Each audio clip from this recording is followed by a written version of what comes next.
Hi there, SharePoint enthusiasts. Ever been in a situation where you need a quick report from SharePoint, but PnP PowerShell isn't an option? Maybe it's restricted in your environment, or maybe you just need something fast. Today I'm showing you a solution that uses nothing but your browser.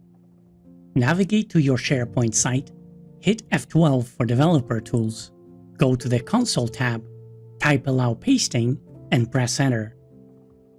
Now you're ready to roll. You can run powerful queries against the SharePoint REST API.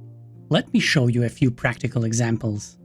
Example 1. Getting all lists and content types across your entire site collection. The script recursively fetches all sites, then for each site grabs every list and its content types. You'll see a complete table with site titles, list names, content type IDs, whether they're hidden or read-only. Everything. Plus, you can download the results as a CSV file.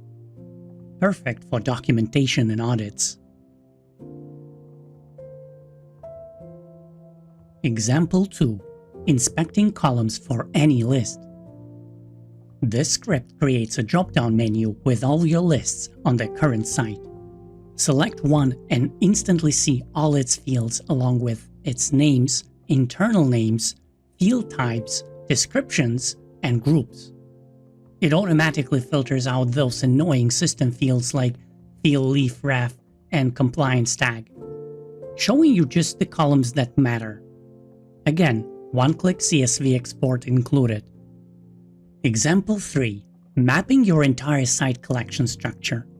This script discovers all subsites recursively and gives you two view options: a detailed table showing creation dates, templates, list counts, and total items, or a tree view that visually shows your site hierarchy.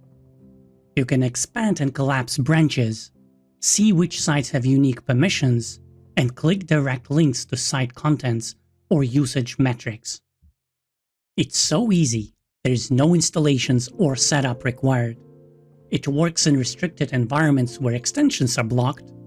You get instant results right in your browser, you get a professional-looking CSV exports for reporting, and it uses the permissions you already have. What more could you ask for? You can copy and paste and run all the scripts on your SharePoint sites from the description below. They work on SharePoint 2013 or later, and SharePoint Online. Drop a comment if you have questions or ideas for other reports you'd like to see.